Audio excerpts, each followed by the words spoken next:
Dios me le bendiga, mis amados hermanos. Amén. Buenas noches. Hemos estado con algunos de ustedes en la otra materia, según observo. Amén. Lo que fue la psicología y desarrollo infantil y adolescente. Y hoy vamos a continuar con la asignatura psicología educativa. Amén. Me presento ante ustedes, soy el doctor Montalvo Suero, seré su profesor en esta asignatura y es un gusto y un gran placer poder contar con ustedes, amén, y poder ser de alguna forma de ayuda en los conocimientos que ustedes están adquiriendo a través de la Universidad Shalom en los estudios de psicología educativa. Amén. Amén. Así que le damos la bienvenida y comenzamos, Dios mediante, con esta nueva materia, con este nuevo reto, un nuevo reto educativo, que es la psicología educativa. Y vamos a ver en esta primera lección lo que es el aprendizaje, enseñanza y psicología educativa, los cuales son de gran importancia. Amén. Y en primer lugar, tenemos que definir nuestra materia. Y al definir nuestra materia tenemos que saber qué es la psicología educativa, propiamente dicho. Como es de costumbre, esta clase la estamos grabando para aquellas personas que deseen repasar los contenidos de la misma más adelante, y también para aquellos que por razones diversas no puedan estar presentes con nosotros, puedan también ver las explicaciones del profesor. Igualmente, si usted en el grupo me escriben su nombre completo y su correo electrónico, voy a formar un grupo, amén, con esta lección para enviarle a su correo electrónico todas las presentaciones que vamos a tener en clase. Amén. Entonces le enviaré esas presentaciones y si es posible también el libro de texto en PDF para que ustedes puedan seguir avanzando en los estudios. Al final de cada presentación hay algunas preguntas de repaso y evaluación que deben llenar y enviármela. Amén. Y a través de esas trabajos prácticos estaremos calificando lógicamente la asignatura a cada uno de ustedes. Es importante la asistencia que se tome en cuenta y también es importante la participación en el desarrollo de la clase. Amén. Si tienen alguna pregunta antes de comenzar, por favor, estoy a las órdenes de ustedes. ¿Alguna pregunta? Sí, doctor Ovidio Guardado. Ovidio, bendiciones. Amén, amén. La vez pasada le enviamos, bueno, yo le envié mi correo y recibí ahí en PDF la información y las clases. No sé si necesariamente hay que volver a enviarlo o con esa volver a enviarlo porque posiblemente hay estudiantes que no están en el grupo. Amén. Amén. Es un nuevo Muchas grupo, gracias, doctor. y hay otros que se han agregado a este curso. Amén. Gracias, doctor. Y es el mismo, y no hay cambios, perfecto, pero imagino que siempre hay cambios porque son asignaturas que hay que registrarse primeramente. Amén. Comenzamos con lo que es la psicología educativa. Y la primera tarea es definir lo que es la psicología educativa. Por lo tanto, podemos decir que es el estudio y desarrollo del aprendizaje y la motivación, los cuales no se limitan únicamente al salón de clase, sino que están en constante desarrollo tanto dentro como fuera de las escuelas. La psicología educativa, aparentemente, amén, uno pensaría que se trata solamente de la actividad, diríamos, en el salón de clase, pero creo que el hombre aprende, no tiene edad para aprender, aunque hay edades críticas en las cuales se puede aprender más fácilmente un idioma o se puede aprender algo o desarrollar algunos niveles que son importantes, pero sin embargo está demostrado que el hombre tiene la capacidad de aprender en todos los estados de su, en todas las etapas de su vida. no solamente a través de la educación formal. Por favor, los que están hablando, pongan mute su micrófono para no interferir con las clases. No solamente la educación formal, amén, es que nos enfocamos en la psicología educativa, o sea, en la educación en las aulas, sino que la psicología educativa se enfoca en la capacidad del ser humano de aprender. Amén. Como se enfoca en la capacidad de aprender, ahí entramos en lo que es la materia. Esta es a la vez el curso más importante que una persona debería tomar al prepararse para su futuro como educador, como consejero, como psicólogo escolar, sin importar que sus alumnos sean niños, adultos o individuos que deseen descubrir nuevas áreas de conocimiento. O sea, psicología educativa es una materia común a diferentes disciplinas, al consejero escolar, al psicólogo escolar, al maestro tiene que dar psicología educativa, a los docentes tienen que dar psicología educativa. Amén. Y nosotros, lógicamente, aún a nivel personal, vamos a descubrir que vamos a encontrar gran provecho a nivel personal y como padres o como familia o como madres, amén, vamos a tener gran provecho en los conocimientos en las áreas que nos presenta esta asignatura en particular. Mira, eso es de Pandora. Necesidad de la psicología educativa. ¿Quiénes son los estudiantes que actualmente asisten a los salones de clases norteamericanos? Veamos algunas estadísticas. En el 2003, el 12% de las personas que vivían en Estados Unidos nacieron en otros países. El 18% hablaban hablaban en su hogar un idioma que no era el inglés. Para el 2020, más de 66% de todos los niños en edad escolar de Estados Unidos serán afroamericanos, hispanos, asiáticos y en su mayoría serán hijos de nuevos inmigrantes. Amén. Amén. Por favor, guarden silencio, pongan mute su micrófono. Repito nuevamente. Micrófono, por favor. Mucho ruido, por favor. Pongan su micrófono en mute, solamente permitimos que converse cuando van a hacer una pregunta, que por esa razón no lo pongo en mute directamente, para que puedan aprovechar el tiempo sobre algún tipo de aclaración. Amén. Decíamos, según las estadísticas, el 2003, el 12% de los estudiantes en Estados Unidos eran inmigrantes. En el 2020 aumentó, se incrementó en 66%. Aproximadamente el 4% de los adolescentes se definen como homosexuales, que eso era extraño en otros tiempos, lesbianas o bisexuales, y sigue incrementándose ese número. En los adultos, el nuevo porcentaje aumentó en casi 8%, que son estadísticas que estamos viendo que lógicamente que el sistema escolar está cambiando. Amén. El panorama educativo está cambiando no solamente en Estados Unidos, sino en el mundo entero. Amén. Porque así lo están demostrando las estadísticas que estamos viendo. Son estadísticas preocupantes. En el 2006, casi el 20% de los niños norteamericanos vivían en la pobreza. Dicen que es extraño, incluso inferior a 20, amén, 20,000 para una familia de 4 miembros. Eso se define en Estados Unidos. 1 de cada 3 niños nace de padres que no están casados. 1 de cada 5 hijos es hijo de una mujer que no terminó el bachillerato. 1 de cada 3 niños vive con un padre soltero, generalmente con la madre, quien trabaja fuera de casa. 1 de cada 83 estadounidenses están en una prisión estatal federal antes de cumplir los 20 años de edad.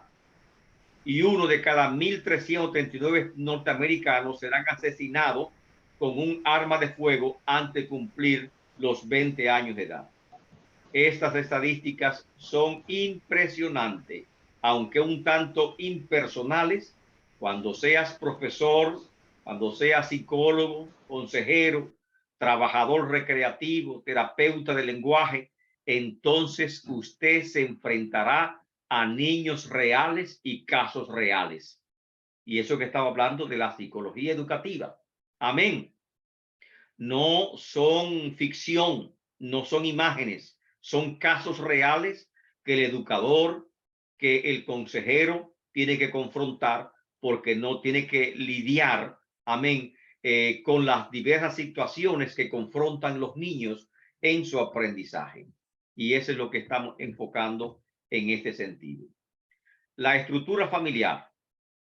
Amén. En los Estados Unidos, la proporción de niños que crecen en un hogar con un solo padre se duplicó desde la década de los 70. De hecho, se proyecta que solo alrededor de la mitad de los niños crecerán al lado de los dos padres, quienes permanecen casados.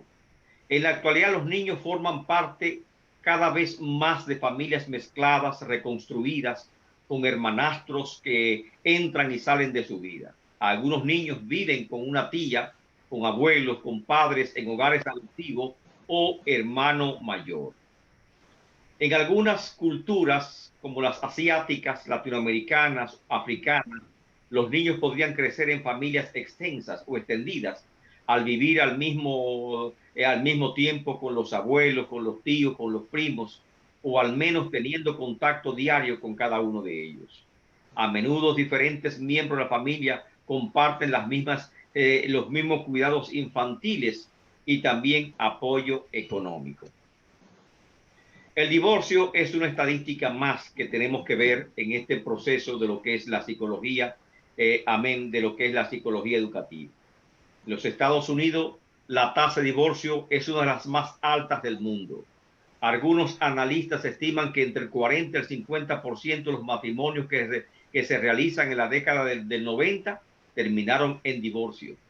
Quizás la separación real de los padres esté precedida por varios años de conflictos en el hogar, o tal vez surja como un trastorno repentino para todo, incluyendo a los amigos y a los hijos. Durante el proceso de divorcio, el conflicto podría incrementarse conforme se deciden aspectos sobre los derechos de propiedad y de custodia. Después del divorcio, otros cambios alteran la vida de los niños. El padre que gana la custodia quizás tenga que mudarse a una casa menos costosa o trabajar tiempo adicional. Para el niño, esto significaría dejar otras amistades importantes en el vecindario o la escuela anterior, justo cuando más necesita el apoyo de los demás. Ahora, ¿cómo se vincula todo esto entre la psicología y la enseñanza?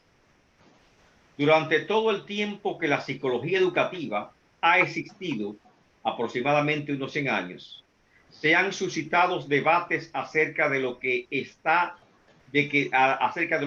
disciplina realmente es. ¿Qué es la psicología educativa?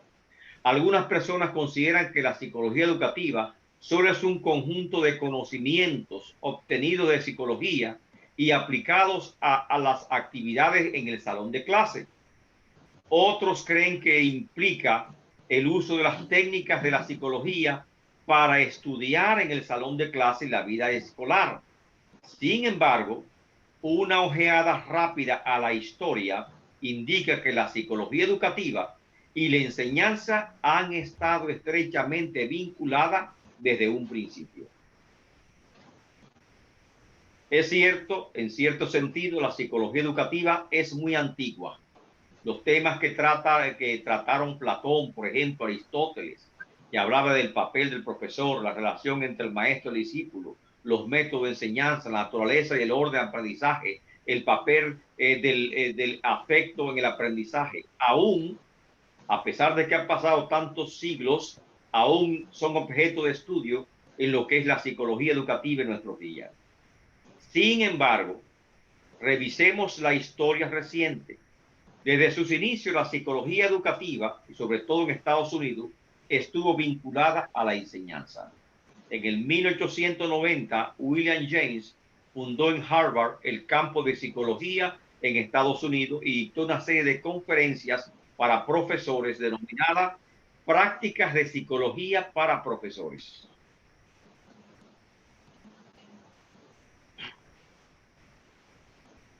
G. Stanley Hall, discípulo de James, fundó la Asociación Psicológica Estadounidense.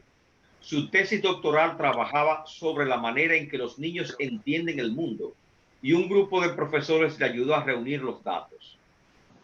Halls animaba a los profesores a realizar observaciones detalladas para estudiar el desarrollo de los alumnos, tal como lo hizo su padre cuando era profesora. John Dewey, alumno de Halls, fundó una escuela laboratorio en la Universidad de Chicago y se le considera el padre del movimiento progresivo de educación. Otro de los alumnos de James, como Tordey, escribió el primer libro de psicología educativa en el 1903 y fundó la revista Journal of Education Psychology.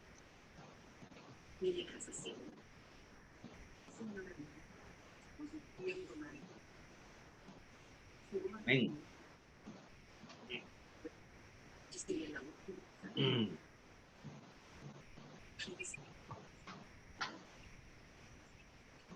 En la década de los 1940 y 1950, cuando comenzó a desarrollarse más plenamente la psicología educativa, el estudio de la psicología educativa se concentró en las diferencias individuales, la evaluación y la conducta del aprendizaje. En la década de los 60 y 70, las investigaciones se enfocaron en el estudio del desarrollo cognitivo y el aprendizaje, y especialmente en la manera en que los estudiantes aprenden conceptos y los recuerdan. En la década de los 80 y 90, los psicólogos educativos estaban investigando la forma en que la educación y los factores sociales afectaban el aprendizaje y el desarrollo. ¿Qué es la psicología educativa en la actualidad? Vemos cómo ha evolucionado de los 40 hasta los años 90 o los finales del siglo XX. Amén. Y aún continúa evolucionando hasta la actualidad. ¿Qué es la psicología educativa en la actualidad? Los psicólogos educativos hacen investigación sobre el aprendizaje y la enseñanza y al mismo tiempo trabajan para mejorar la práctica educativa. La perspectiva general aceptada actualmente es que la psicología educativa es una disciplina distinta con sus propias teorías, métodos de investigación, problemas y técnicas. Para lograr la mayor comprensión posible acerca del aprendizaje y la enseñanza, los psicólogos educativos examinan lo que sucede cuando alguien, un profesor, un padre de familia, por ejemplo, enseña algo, matemática, danza, a otra persona, como el estudiante o compañero, en algún contexto, un salón, un gimnasio. Así que ahí están los elementos, el contexto en el cual se desarrolla la psicología educativa.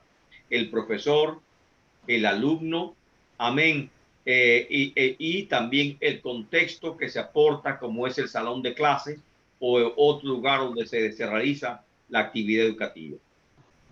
Así, los psicólogos educativos estudian el desarrollo de los niños y de los adolescentes, pero enfocado en ¿qué?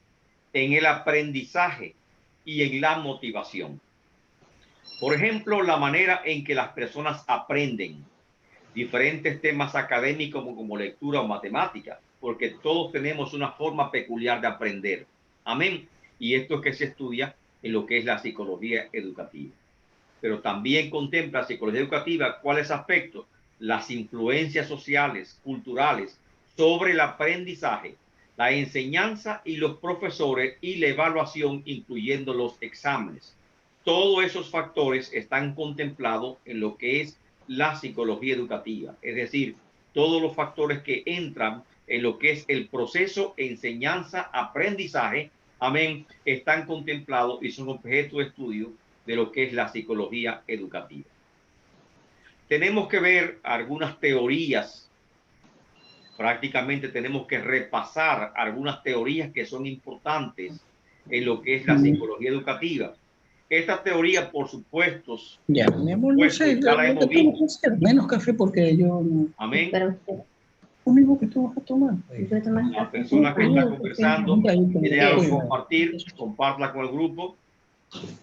No se permiten conversaciones personales solamente con el grupo. Amén.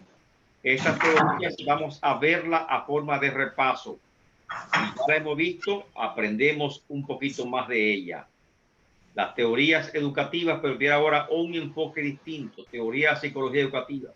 Literalmente existen cientos de teorías para explicar el desarrollo humano, para explicar el aprendizaje, para explicar la motivación y la enseñanza, por lo que sería imposible explicarlas todas. Como observarán varias veces en este libro, una manera de aprender y recordar la información compleja es organizándola. ¿Sí? ¿Alguien está haciendo ruido, por favor? Por eso hemos organizado 8 importantes teorías de desarrollo del aprendizaje y la motivación en 3 grupos o familias: teoría de etapas, teoría de aprendizaje y teoría contextuales. Aquí vamos a ver 3 grupos de teoría. Primera, teoría de aprendizaje. Amén. Teorías de etapas, perdón. El primer grupo, teorías de etapas. ¿Cuáles son las teorías de etapas? Segundo grupo, teorías del aprendizaje. Y tercer grupo, teorías contextuales. Algunas de estas teorías, lógicamente, ya hemos tenido conocimiento los autores. Teoría de etapas, como lo vimos anteriormente en la clase del desarrollo infantil y adolescente, que creían que el desarrollo de los niños era por etapas. Amén. Freud, Piaget y Erickson, estos grandes psicólogos, mantuvieron la idea de que el desarrollo del niño se realiza a través de etapas. Durante muchos años, algunos psicólogos han explicado los cambios desde la infancia hasta la adultez como el paso de una serie de etapas. Sigmund Freud habla de etapa de desarrollo psicosexual, que lo vimos anteriormente, analizar los sueños y los recuerdos de los niños de sus pacientes, que eran principalmente mujeres de clase media alta. Freud planteó la existencia de 5 etapas de desarrollo psicosexual, que ya lo vimos: etapa oral, etapa anal, etapa fálica, etapa latente y etapa genital. Freud sugirió que si los conflictos de una etapa no se resuelven, el individuo podría quedar fijado en esa etapa. Y es el punto que estamos viendo acá, que puede afectar lo que es el aprendizaje de los niños. Y estas son las mismas etapas anteriores. La etapa oral, de 1 a 1 año y medio, se relaciona con la boca. La etapa anal, de 1 año y medio a los 3 años, se relaciona con el control de los esfínteres. La etapa fálica, que se relaciona con la manipulación de los genitales y sobre la orientación sexual. La etapa de latencia, pulsiones que están como dormidas. Amén. Permanecen dormidas. La etapa genital, de 12 años en adelante, los cambios biológicos de la pubertad, reaparecen los impulsos sexuales que estaban reprimidos en la etapa de la latencia, de los 6 a los 11 años de edad. Y aquí tenemos que ver algunos factores que tienen que ver con la forma en que aprenden los niños, que señala Freud en su teoría, y que no fueron vistos, diríamos, y que son vistos ahora en este particular. En la etapa oral, por ejemplo, sucesión de bebés del pecho o tal vez de tetera. La no satisfacción puede desarrollar hábitos como morderse las uñas, morder los lápices, beber alcohol, fumar cuando se es adulto, etcétera. Y todo eso se debe a un problema, amén, no resuelto en la etapa oral del niño, amén, que se manifiesta luego en la vida adulta y que de una forma u otra afecta nuestro aprendizaje porque nos está moldeando. Amén. Lo que no se solucionó se quedó fijo, y al quedarse fija, amén, crea conductas que son diríamos, raíz de esos traumas que se han quedado. En la etapa anal de 1 a 3 años se relaciona con el control de los esfínteres.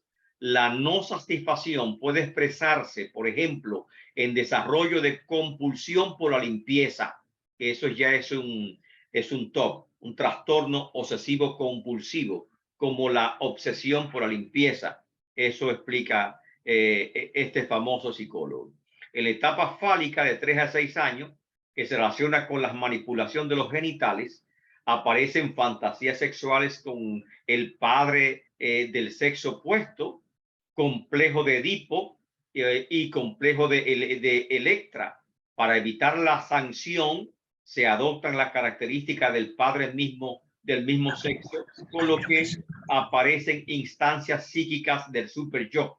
Eso explica este psicólogo. En la etapa de la latencia de 6 a 11 años, desaparecen los impulsos sexuales y el super yo, que Freud explica que la personalidad está estructurada, tiene 3 estructuras principales: el ello, el yo y el super yo. Entonces, esas 3 instancias de la conciencia del hombre, el ello representa los impulsos primitivos, el hombre primitivos, amén, que pocamente desarrollado, amén, difícil de controlar, el animal que tenemos por dentro. El yo es la persona consciente que prácticamente que debe controlar al ello, y el super yo, que es los deseos del hombre más desarrollado, del hombre civilizado, del hombre pleno, amén, que nos dice, que nos impulsa hacia adelante, amén, de las cosas, de los grandes ideales, que nos lleva a los grandes ideales, amén. Y ahí está, diríamos, esa estructura psicológica que presenta Freud. En la latencia de 6 a 11 años, decíamos que desaparecen los impulsos sexuales, explicaba Freud, y el super yo se desarrolla más, lógicamente, porque no está bregando con los impulsos sexuales, y él dice que es el momento de desarrollar el super yo, o sea, los grandes ideales del ser humano. En la etapa genital de la adolescencia, los cambios biológicos de la pubertad, reaparecen los impulsos sexuales. Hacia el término de la adolescencia, la sexualidad se integra hacia una sexualidad adulta. Amén. Y eso hace un gran cambio en lo que es la personalidad y lo que son los factores del aprendizaje. Amén. Que están latentes en cada una de estas etapas. Y esa es, como quien dice, un vistazo a lo que ya ustedes conocen, que es la teoría del desarrollo psicosexual de Sigmund Freud. La segunda teoría, que es teoría de etapas, amén, es la desarrollada por Jean Piaget y habla de etapas del desarrollo cognitivo.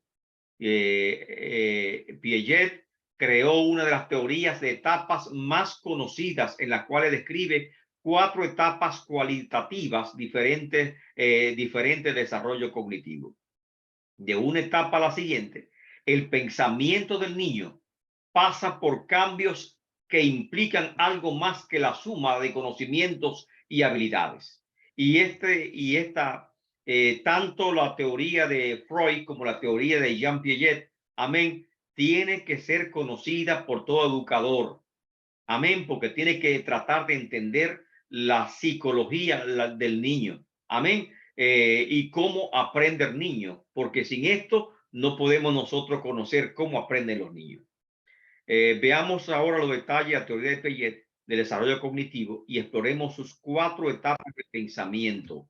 ¿Cuáles son las 4 etapas de pensamiento? Sensorio motriz, preoperacional, operaciones complejas y de operaciones formales.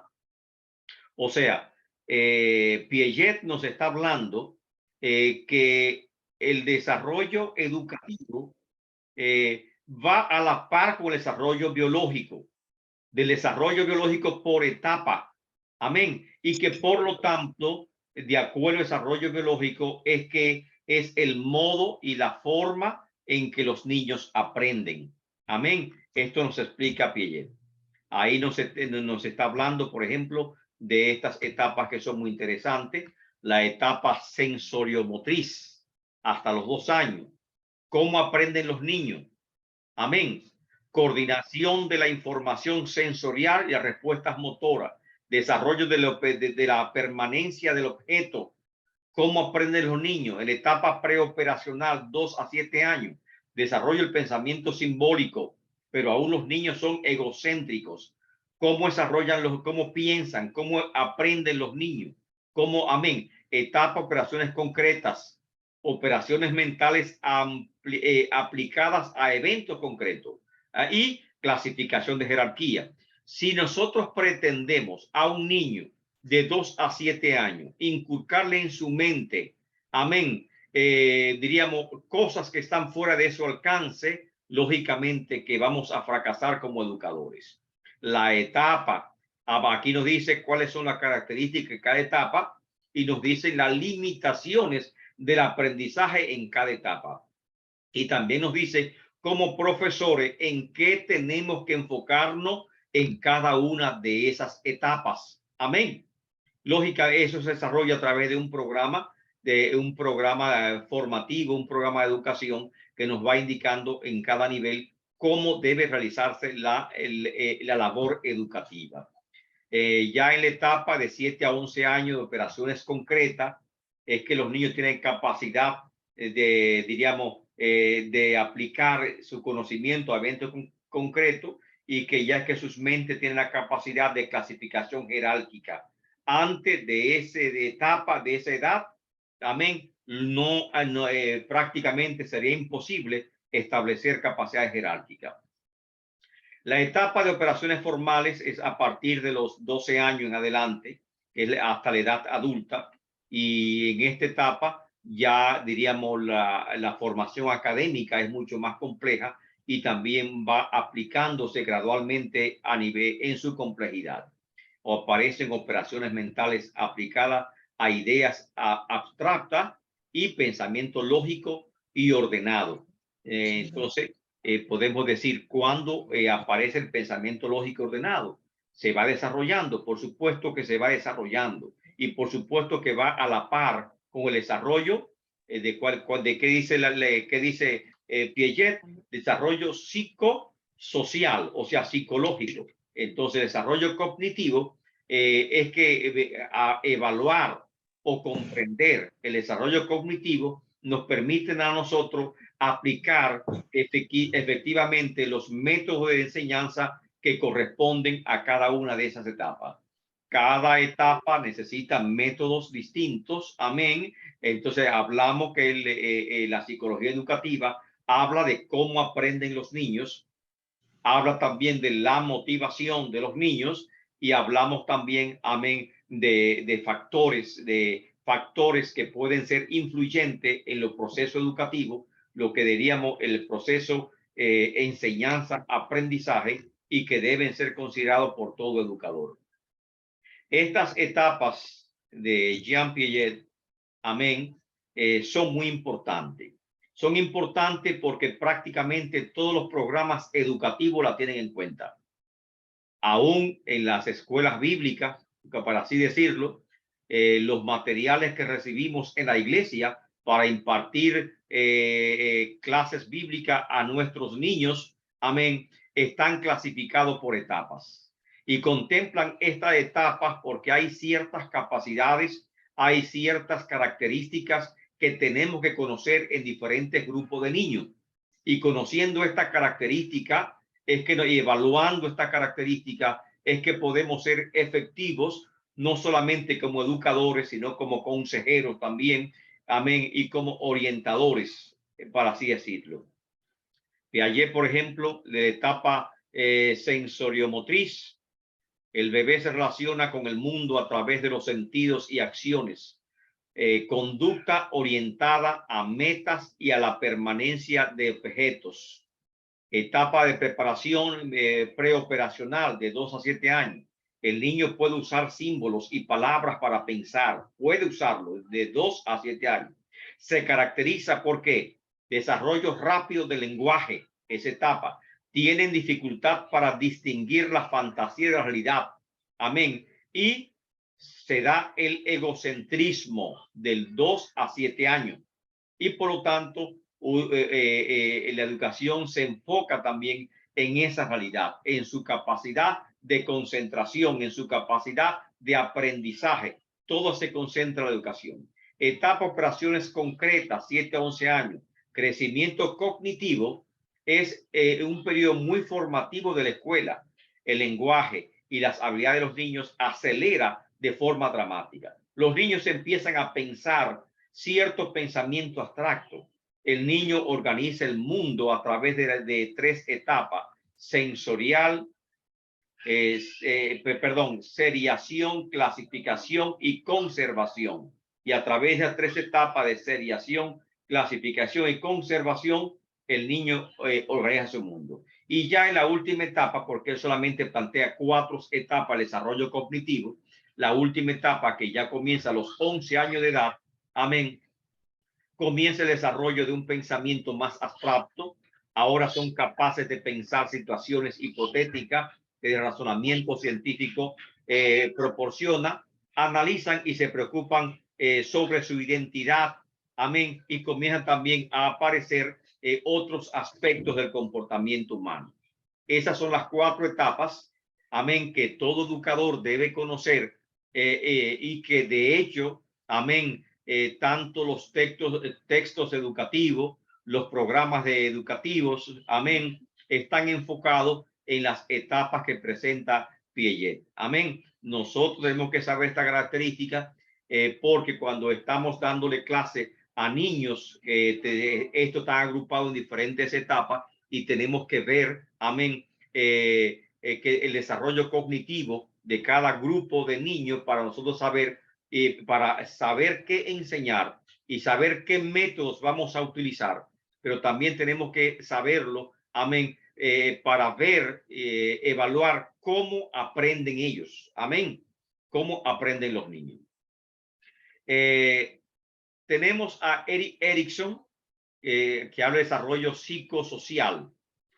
Erik Erikson, al igual que Piaget, al igual que Freud, consideró el desarrollo como el paso a través de una serie de etapas, cada una con sus metas y logros específicos. Las etapas son interdependientes. Los logros en las etapas tardías dependen de cómo se hayan resuelto los conflictos durante los primeros años, al igual que la plantea la teoría de Freud. Erikson sugiere que cada etapa en el individuo enfrenta una crisis del desarrollo, es decir, un conflicto entre una alternativa positiva y una alternativa potencialmente dañina. La manera en que el individuo resuelva cada crisis, amén, tendrá un efecto perdurable en su autoimagen y en su perspectiva de sociedad. Por ejemplo, el adolescente que se presenta el conflicto de identidad contra confusión de roles. Lograr una identidad significa tomar decisiones deliberadas, especialmente acerca del trabajo, los valores y los compromisos con las personas y las ideas. Si los adolescentes no logran integrar todas estas opciones o si se sienten incapaces de hacer una elección, pueden caer en lo que se llama confusión de roles. Y ahí vimos esta imagen. Y esta imagen, amén, es como para recordar las diferentes etapas de Erik Erikson, que es mucho más compleja, amén, de la de Piaget. Piaget solamente plantea 4 etapas y, amén, Erik Erikson, que es un poquito más complejo la estructura que nos presenta, diríamos 8 etapas de desarrollo. Amén. Y cada etapa tiene sus riesgos, sus contradicciones y tenemos que conocer más estas etapas como están ahí.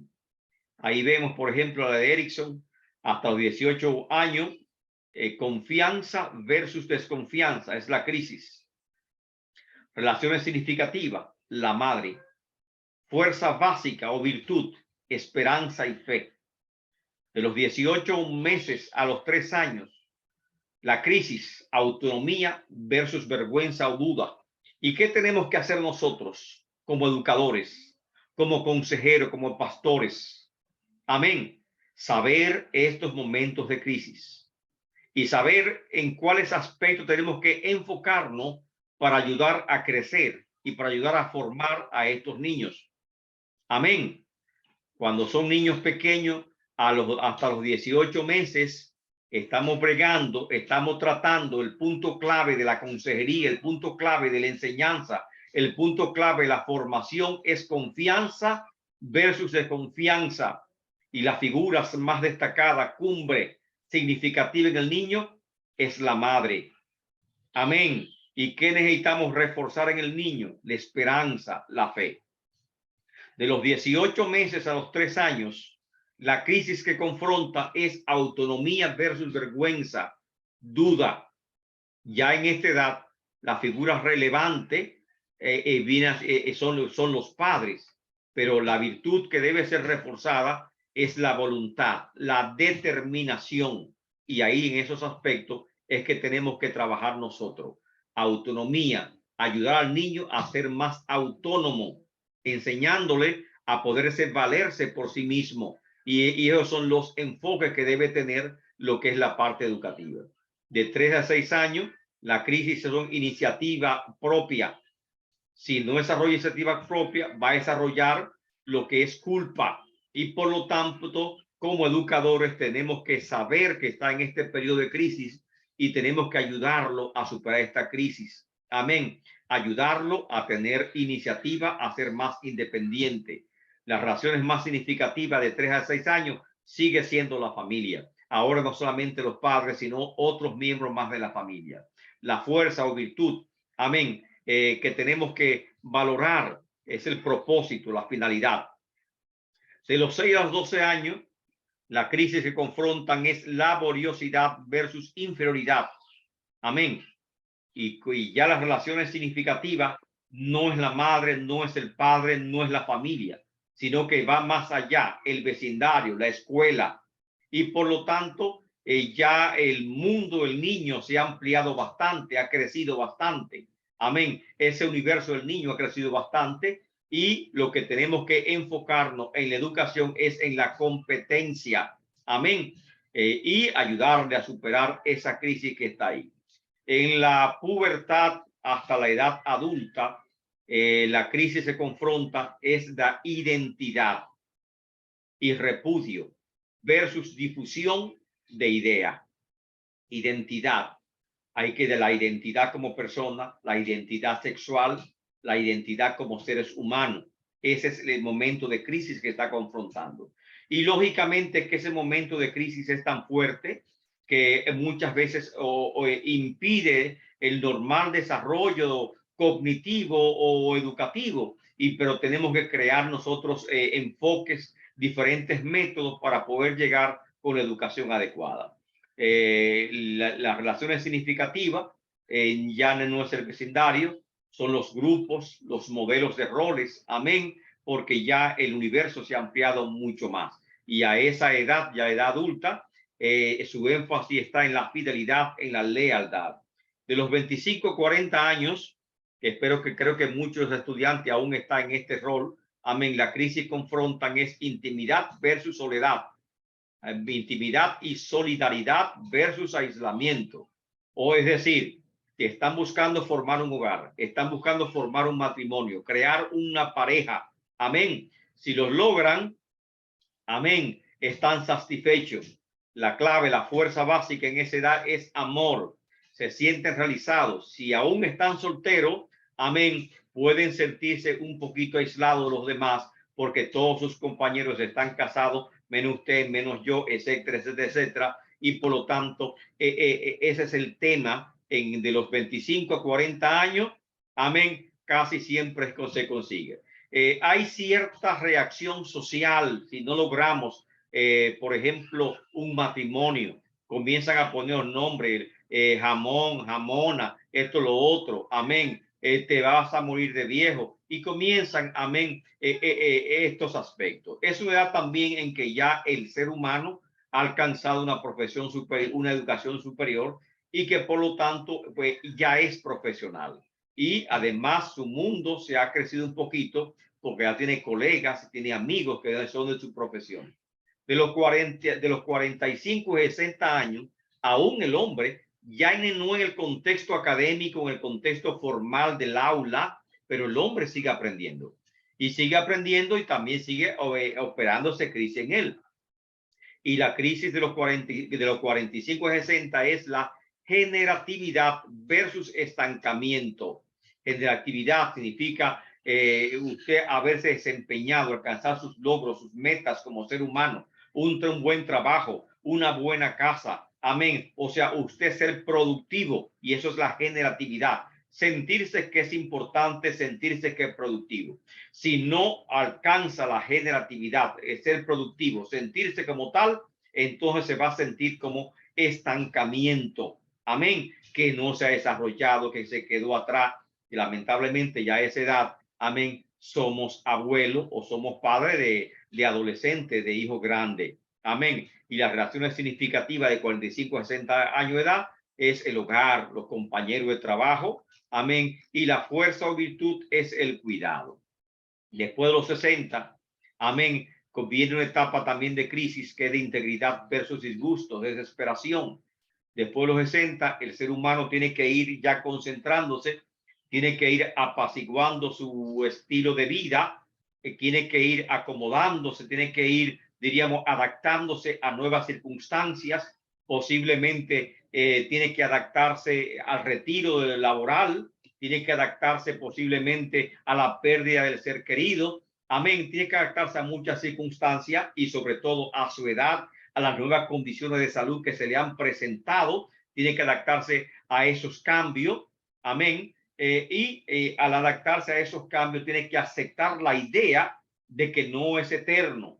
Aceptar la idea de que posiblemente la muerte en cualquier momento pueda poner término a nuestra existencia, amén, a nuestros sueños, a nuestros anhelos.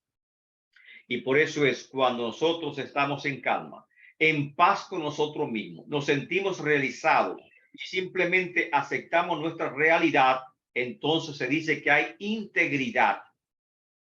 Amén, porque aceptamos lo que somos, aceptamos, amén, que ya estudiamos, ya hicimos todo, ya trabajamos, ya tuvimos nuestra familia, ya todo está formado. Amén. Ahora simplemente, ¿qué vamos a hacer? Amén. Conservar nuestra integridad, nuestra dignidad y permanecer siempre de pie. Si no aceptamos con las nuevas condiciones, entonces lógicamente muchas veces la crisis es un problema de adaptación. Amén. Entonces, si no nos adaptamos a las nuevas circunstancias, habrá entonces desesperación y seremos personas mayores, viejitos, desesperados, con miedo, con vapor a la muerte, a las enfermedades, y no tendremos sabiduría.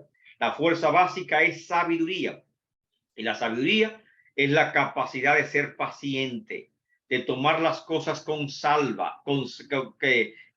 con calma, amén, de saborear la vida paso a paso, amén, y saber adaptarnos a las nuevas circunstancias. Así que por eso le digo, Erickson presenta una visión mucho más completa, no solamente de la parte educativa a nivel formal de las aulas, sino que el ser humano aprende desde antes de nacer, comienza el proceso de enseñanza-aprendizaje. Mucho antes el hombre nacer, aún el vientre, en la etapa, amén, embrionaria, el ser humano está aprendiendo. Amén, percibe olores, percibe sentimientos, amén, percibe sonidos y ella está aprendiendo. Y aún, amén, siendo mayores, nunca terminamos de aprender. Y es una realidad. El aprendizaje es continuo, simplemente deben cambiar los métodos, deben cambiar los contenidos, deben cambiar los enfoques, deben cambiar el contexto, pero para eso tenemos que estar estudiando, porque estamos estudiando cómo aprenden, cuál es la motivación en el aprendizaje. Y fíjese, este modelo de Erickson, amén, usted tiene que descubrir cuál es la motivación del aprendizaje. De los 8 a los 18 meses, cuál es la motivación del aprendizaje. De los 18 a 18 meses a los 3 años, cuál es la motivación del aprendizaje. De los 3 a los 6 años, ¿qué es la motivación? En cada etapa debe descubrir cuál es la motivación del aprendizaje y de qué forma aprenden las personas, aprenden los niños. Amén. Y eso es lo que se enfoca estos modelos que nos presentan. Ahora bien, hay otros modelos teóricos. El modelo de la teoría de aprendizaje y la motivación de Skinner. Amén. Esto es un poquito, no lo vimos en otros cursos porque no se refería específicamente a lo que es el aprendizaje de enseñanza, pero sí lo estamos viendo ahora. Amén. Skinner, en español, nos presenta un modelo teórico de aprendizaje y es importante conocerlo. Teoría del aprendizaje y la motivación. Los teóricos del aprendizaje criticaron la idea de Freud sobre las motivaciones inconscientes y las fijaciones, porque Freud decía que hay motivaciones inconscientes que nos impulsan sobre una cosa u otra y que lógicamente nosotros, los educadores, los consejeros, amén, los psicólogos, tienen que saber de estas motivaciones inconscientes para poder orientar correctamente a los individuos. Ahora, muchos han criticado esta posición de Freud, porque esos procesos no pueden demostrarse ni refutarse, porque son teóricos. Amén. ¿Cómo demostrar esas motivaciones inconscientes, esos instintos, esas pulsaciones que habrá Freud? No se pueden demostrar o prácticamente no se pueden poner en un laboratorio y estudiarla. Consideraban que solo eran historias interesantes, pero las historias no pueden ponerse a prueba.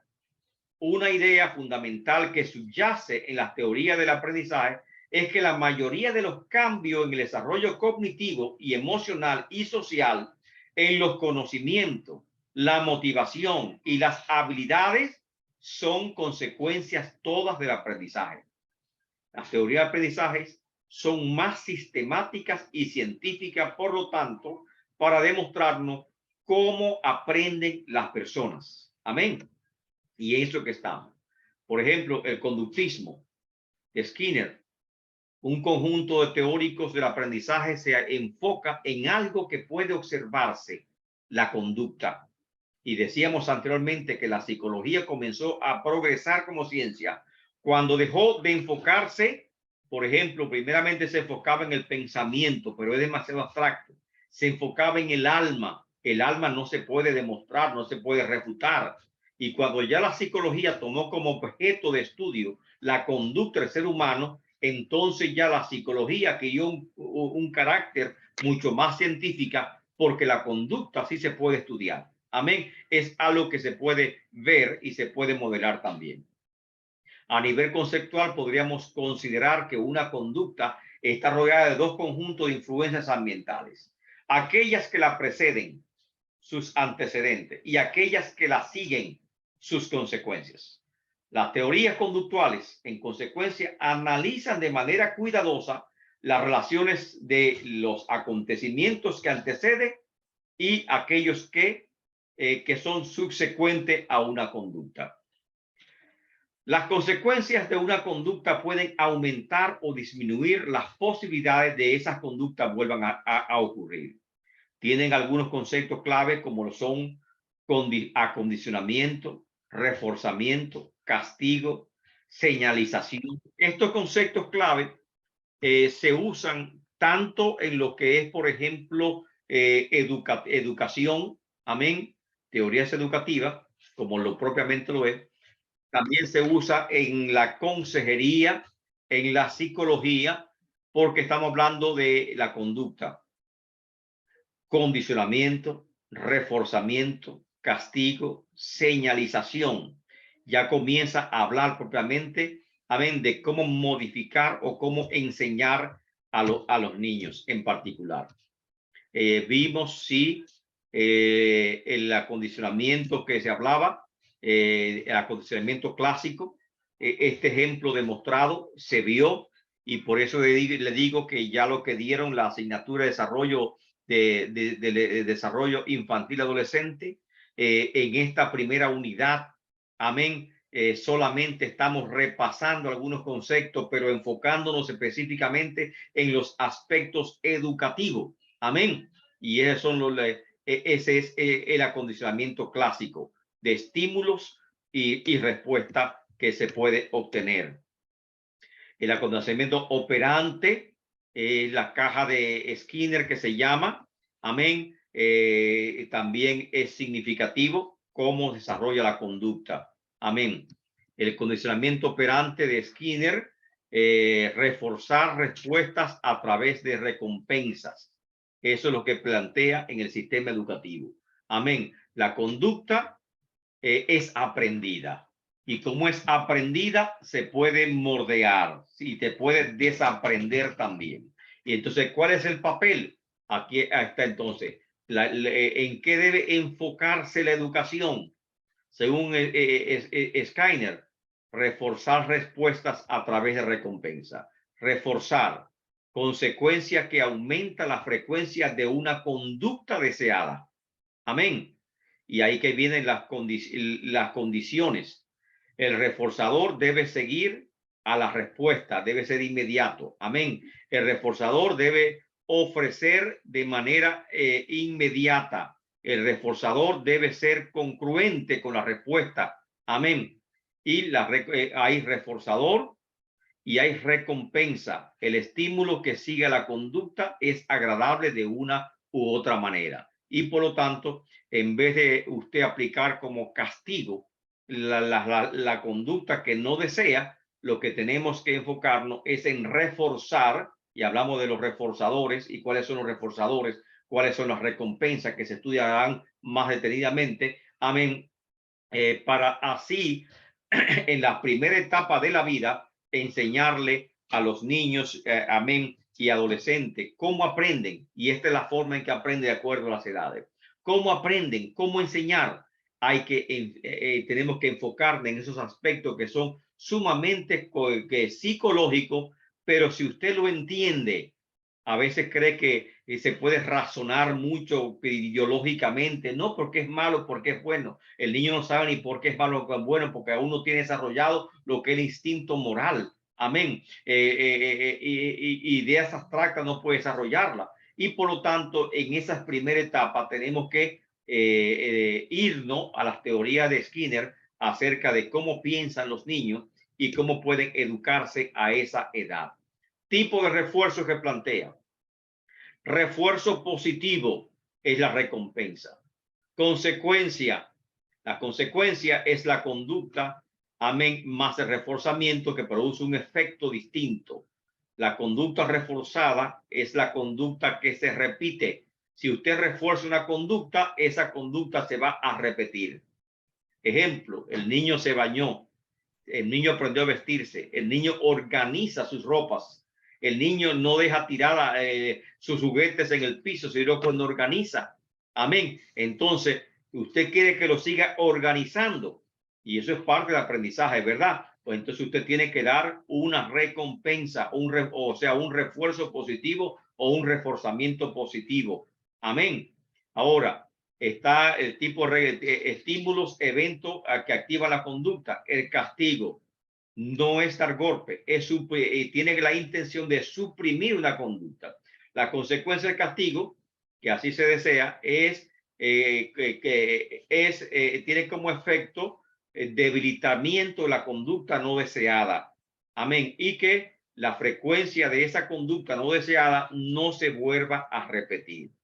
Así que si usted está en el supermercado con su niño y el niño comienza a gritar y a berrear y a dar golpes para que usted le compre lo que él quiera y usted se lo compró, usted está reforzando un comportamiento que no desea y está aplicando una recompensa en ese niño porque lo va a interpretar de esa forma y el niño, por lo tanto, cuando desea algo, lo que va a hacer es tomar esa misma actitud.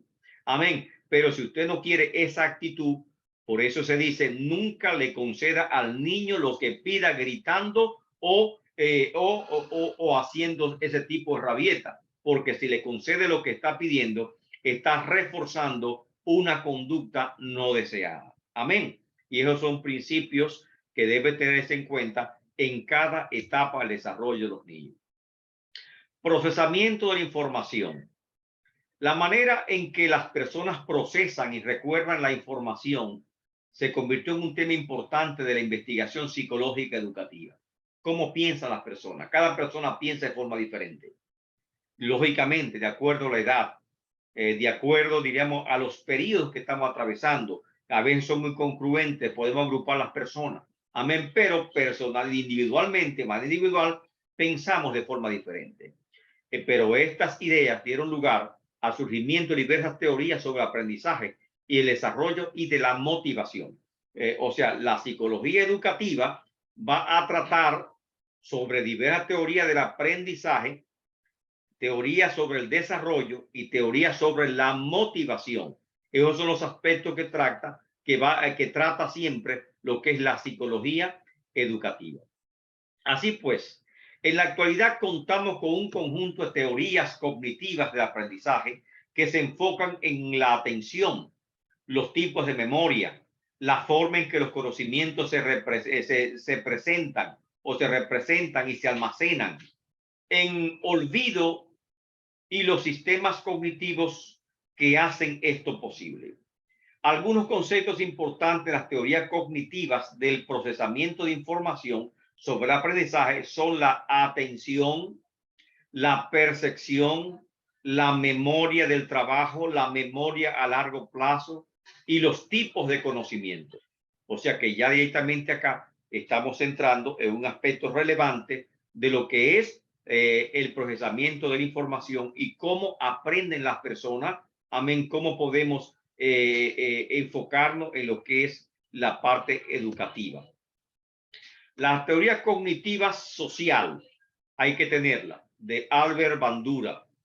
Hace más de 30 años, Albert Bandura, que nació en 1925, señaló que las perspectivas conductuales tradicionales del aprendizaje eran precisas, pero incompletas, porque solo ofrecían una explicación parcial del aprendizaje y pasaban por alto elementos importantes, especialmente las creencias y las influencias sociales. La teoría cognitiva social de Bandura sobre el aprendizaje y la motivación combina el interés conductual por las consecuencias y un interés cognitivo en el pensamiento. Los conceptos básicos de la teoría cognitiva social son las interacciones entre la conducta, el ambiente y las características personales, las creencias acerca de las capacidades personales, el aprendizaje por medio de la observación y los modelos y la guía del propio aprendizaje a través de la autorregulación. Amén. Estos son los aspectos fundamentales que la teoría cognitiva social de Alberto Bandura nos está presentando. Hay otras teorías más, algunas las hemos visto, como la de Vygotsky y Fromdenbrenner, amén, que son teorías conceptuales que tienen mucho que ver con nuestras concepciones educativas. Estas teorías contextuales, se dice que son contextuales porque hacen mucho énfasis en la cultura y el contexto, en la forma en que aprenden las personas. De tal manera que un latino no aprende igual que un afroamericano, que un americano, que un japonés o que otra cultura, porque hay un contexto social que nos define y por lo tanto este es el planteamiento que hace Bandura. Una de las críticas que se ha hecho mucho a las teorías descritas anteriormente, como la de Piaget o la del proceso de información, es que ignoran los importantes efectos de la cultura y los efectos del contexto social. En la actualidad, los psicólogos reconocen que la cultura moldea a los individuos al determinar qué y cómo aprenden acerca del mundo. La cultura nos determina cómo aprendemos y qué aprendemos. Amén. Porque ahí es que está la motivación. Las etapas observadas por Piaget no necesariamente son naturales en todos los niños, ya que hasta cierto punto reflejan las expectativas y actividades de las culturas occidentales. Dos teorías que forman en cuenta el papel fundamental de los contextos culturales y social son la teoría sociocultural del aprendizaje de Vygotsky y el modelo bioecológico de desarrollo de Fromdenbrenner, y los cuales ya conocemos y estamos prácticamente repasando en esta primera lección. Vygotsky afirma que las actividades humanas ocurren en ambientes culturales, por lo cual no es posible entender separadas de estos ambientes. Y por lo tanto, cada quien aprende en su propio ambiente y los ambientes nos enseñan o nos dicen cómo aprendemos. Nuestras estructuras, por lo tanto, y procesos mentales específicos pueden rastrearse en nuestra interacción social. Podemos hacer un mapa, amén, de esas estructuras y procesos mentales. Amén. Las interacciones sociales son algo más que simples influencias en el desarrollo cognitivo, ya que en la realidad crean nuestras estructuras cognitivas y procesos de pensamientos. Amén. La forma en que pensamos. Amén. Y muchas veces depende también de nuestra, diríamos, estructura social, de clase social, porque también la clase social tienen diferentes formas de pensar, diferentes formas de crear sus estructuras mentales. Amén. Y esto es lo que plantea la teoría de Vygotsky. Amén. Por lo cual el aprendizaje es más complicado de lo que a simple vista se presenta. Aprendemos, sí aprendemos, pero tenemos que tomar, amén, en cuenta otros factores, además de la mente de los factores biológicos o factores psicológicos del individuo propiamente dicho. Vygotsky habla de zona de desarrollo próximo. Explica que la manera en que los procesos sociales conforman el aprendizaje y el pensamiento, oiga, aprendemos mediante procesos sociales, las fuentes sociales del pensamiento individual, el papel de las herramientas culturales en el aprendizaje y el desarrollo, en específico la herramienta del lenguaje. El lenguaje es una actividad social y el lenguaje nos enseña, nos moldea, aún en la forma de pensar. Nuestra actividad social nos moldea. Vygotsky en especial nos habló de la zona de desarrollo próximo, que es el área de solución de problemas en la que el individuo no puede tener éxito por sí mismo. Solo desarrollo próximo es la meta a la que yo quiero llegar. Por ejemplo, la zona de desarrollo próximo es tener conocimiento pleno de lo que es la psicología, de la psicología educativa. Amén. Entonces, por sí mismo no podemos llegar a ese conocimiento de las diferentes teorías del desarrollo educativo. Amén. De la motivación, del aprendizaje, y tenemos que tener alguna guía que nos ayude. Entonces, esta zona de desarrollo próximo, que es el área de solución del problema a la que el individuo aspira llegar con éxito, y que no puede sin recibir ayuda, apoyo adecuada, orientación adecuada de otra persona. En este caso, estamos hablando de un material didáctico que ha sido preparado precisamente para su comprensión, para su estudio, y hablamos también, amén, de un moderador o de un, amén, de un profesor que está para responder sus preguntas. Aquí está la idea de zona de desarrollo próximo. Zona de desarrollo próximo se refiere a la distancia que hay entre las actividades que puede realizar un aprendiz sin la ayuda y las actividades que puede realizar ese mismo aprendiz bajo la guía de un experto. Hay aspectos que podemos perfeccionar. Amén. Y ese perfeccionamiento, amén, por nuestros propios medios no podemos alcanzarlo, pero a través de otros medios, amén, sí podemos alcanzarlo. Y ahí entra el papel de lo que es el educador, el papel del consejero, el papel del psicólogo, amén, que está para ayudarnos a alcanzar esa zona de desarrollo próximo. Amén. Podemos ser estudiantes autodidactas. Hay aprendizaje independiente, pero hay un límite a ese aprendizaje independiente. Amén. Y para alcanzar un desarrollo completo y avanzar a la zona de desarrollo próximo, amén, tenemos que recibir asistencia, que es el aprendizaje asistido que plantea Vygotsky. Y aquí otra gráfica del zona de desarrollo próximo como actividad mediada.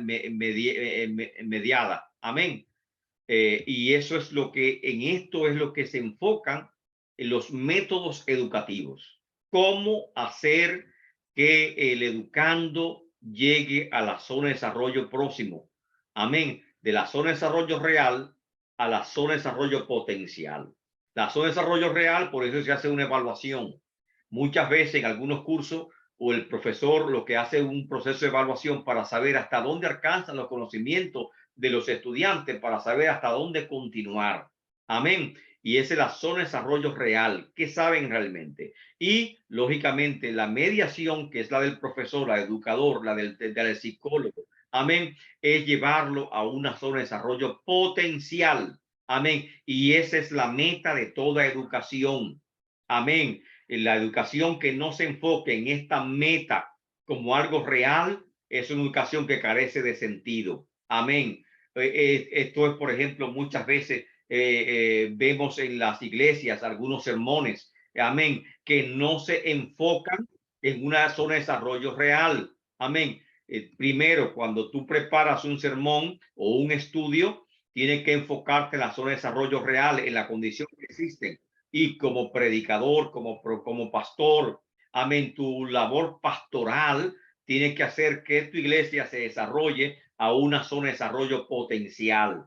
Amén. Y ese, así como está en lo espiritual, se hace en lo escolar y en todas las áreas, hay que tomar en cuenta este propósito fundamental, amén, que se debe ver. Desempeño autónomo de la persona. Por sí mismo, pues dio un desempeño autónomo. Ahora, mediante la guía, apoyo, andamiaje, cooperación de un maestro, hay un desempeño superior y un alcance de meta. Y todo proceso educativo, toda educación debe tener en cuenta estos procesos. Los métodos que empleamos para enseñar deben tener en cuenta estos procesos porque son altamente importantes. Aplicación a la teoría de Vygotsky en las aulas en clase. Una aplicación educativa contemporánea de la teoría de Vygotsky es la enseñanza recíproca, que se utiliza para mejorar la capacidad de los estudiantes para aprender e involucrarse en su proceso de aprendizaje. O sea, el estudiante es activo o pasivo. Tiene que ser activo, lógicamente. Ahora, ¿cómo el estudiante tiene que involucrarse en su proceso de aprendizaje? Debe hacerlo. Y aquí está la clave. Esta enseñanza recíproca se utiliza para mejorar la capacidad de los estudiantes para aprender e involucrarse en sus procesos de aprendizaje, observando a sus compañeros y docentes a través de un diálogo con respecto a fragmentos de texto. Por lo tanto, profesores y estudiantes colaboran en el aprendizaje y la práctica de 4 habilidades intelectuales básicas. ¿Cuáles son? Resumir, cuestionar, aclarar, predecir. Lamentablemente, en las aulas de estudios, en las aulas de clase, no se nos enseña a pensar. Muchas veces se nos da mucha información y son información que ciertamente tiene un valor didáctico bueno. Amén. Pero nos llenan la cabeza de información, de teoría y no nos desarrollan como personas. O sea, necesitamos desarrollar habilidades en los estudiantes. Amén. Hay un video que les voy a recomendar que se llama La Educación Prohibida. Lo pueden buscar por YouTube. Nos dicen el sistema educativo actual es el prusiano. Viene de Prusia, una comunidad de Rusia. Amén. Y el sistema prusiano tiene sus debilidades. Ha estado vigente por más de 500 años y a pesar de su antigüedad prácticamente se tiene como sagrado y se ha introducido muy pocos cambios al sistema educativo prusiano, que ha mostrado sus debilidades y a pesar de eso no hemos querido confrontarlo para hacer cambios significativos. Y actualmente en algunos países de Europa se han cambiado el sistema prusiano para otros sistemas educativos, amén, donde el niño, donde el adolescente pueda aprender de una forma más natural, amén, menos teórico, más natural. Así que Vygotsky en esta enseñanza recíproca nos da un ejemplo de lo que debe ser la educación, amén, desarrollar las capacidades, las habilidades del educando. Y esa capacidad la vamos a desarrollar ¿cómo? Observando a sus compañeros, observando a los docentes, a través de un diálogo con respeto a fragmentos de texto. Entonces, ¿cuáles son tanto profesores, estudiantes, colaboran en el aprendizaje y la práctica de ¿qué? De 4 habilidades intelectuales básicas. Y da pena, porque yo aprendí a estudiar cuando estaba en la universidad estudiando la primera carrera que hice. Amén, que estaba estudiando leyes. Amén. Y ahí aprendí a estudiar, porque una profesora, amén, se tomó su tiempo para decirme cómo se debía estudiar correctamente. Una profesora de lenguaje. Amén. Y entonces, cuando estaba hablando de esas habilidades, resumir, amén, resumir cada párrafo, aprender la idea central de cada párrafo, no repetir palabra por palabra. Entonces me di cuenta de lo que era estudiar. Amén. Que tenía una idea muy equivocada y tenía pocas habilidades, por lo tanto, y después que aprendí a estudiar, podía estudiar un libro por cada semana y integrar los conocimientos de ese libro a los conocimientos propios míos. Amén. Y así lo hice después de eso y me fue mucho mejor después que aprendí a estudiar.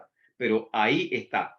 Cada uno tiene que aprender cómo estudiar, crear sus hábitos de estudio, saber cómo mejor aprende, cómo capta la información y sobre todo desarrollar habilidades intelectuales que son básicas en el proceso de aprendizaje.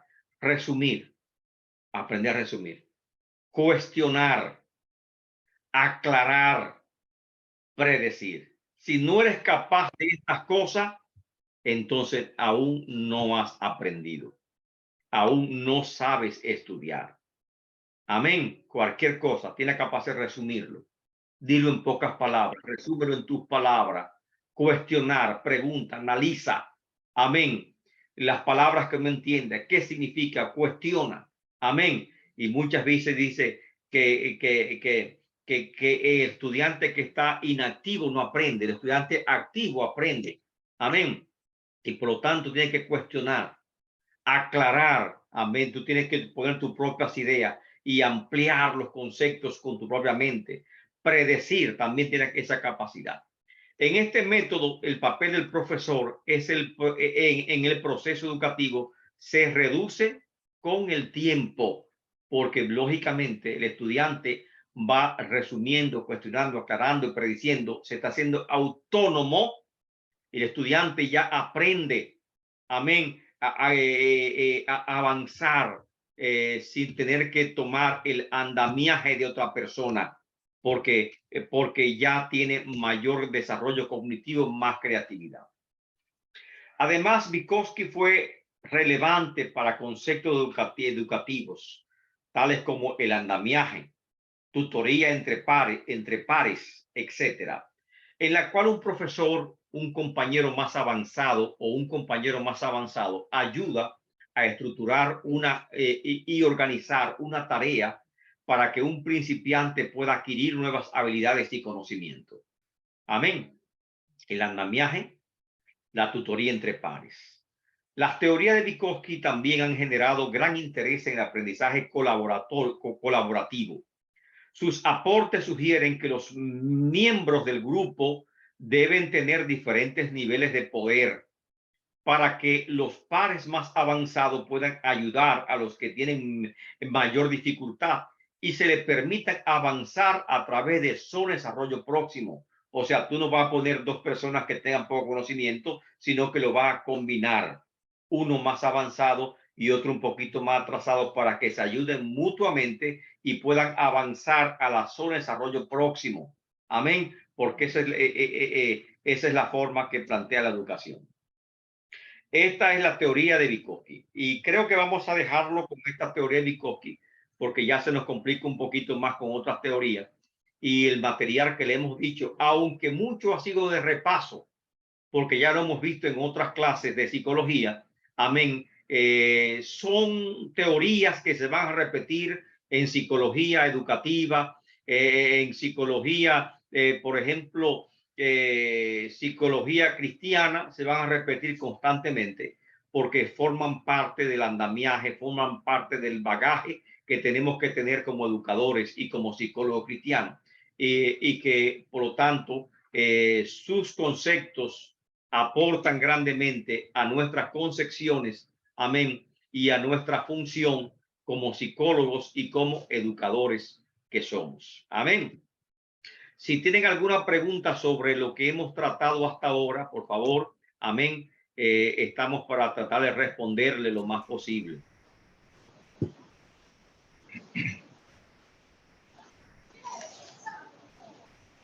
¿Alguna pregunta en particular? Este video que estamos tomando se le va a enviar al grupo para que todo lo tenga.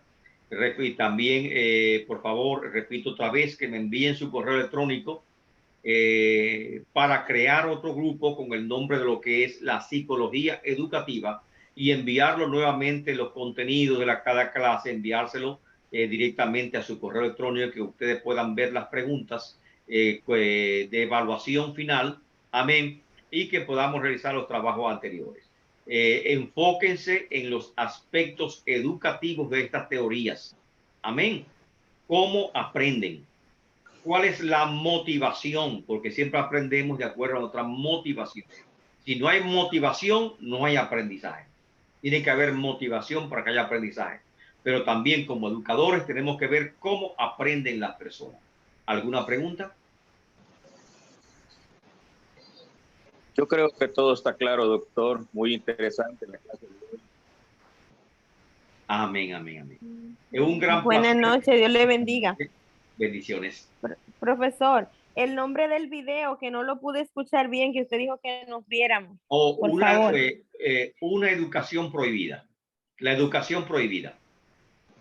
Ok, muchas gracias. Dios le bendiga. Espero que no lo hayan quitado de verdad de las redes sociales, de YouTube principalmente, porque es una entrevista a muchos profesores acerca de los enfoques que debe tener la educación actual. Amén. A veces nosotros miramos y decimos, yo mismo decía, yo fui educado bien porque yo como estaba en séptimo curso, estaba en un centro docente que llamaban reformado, y en ese centro reformado que habían 14 materias y muchas veces 16 asignaturas tenía que cursar. Y lógicamente yo no podía con la cantidad de libros en la mochila porque era sumamente pesado y yo apenas era un adolescente bien delgadito, no ahora como estoy un poquito robusto, la verdad que sí. Y mientras uno más avanzaba, la cantidad de materia avanzaba mucho más y las horas de clases, las horas de aula en clase eran arduas, había que salir sumamente tarde y sobre todo cada profesor dejaba tarea que prácticamente no teníamos vida social alguna ni de fin de semana por la gran cantidad de tareas que tenían. Y uno encontraba que es una educación muy buena porque había un reforzamiento grande. Ahora entendemos que tal vez cargar tanto a los estudiantes con tantas tareas, tantos conceptos, tantas ideas y no enseñarle a desarrollar sus capacidades cognitivas, que es lo importante. El estudiante aprende solo, pero hay que, en primer lugar, desarrollar sus capacidades cognitivas para que él pueda avanzar adecuadamente. Amén. Y por esa razón se está criticando que actualmente cuando ya alguien termina, por ejemplo, el bachillerato, por así decirlo, ya no tiene deseo de seguir estudiando porque le han matado lo que son sus sueños, su deseo de estudiar, se lo han matado. Es mucho sacrificio.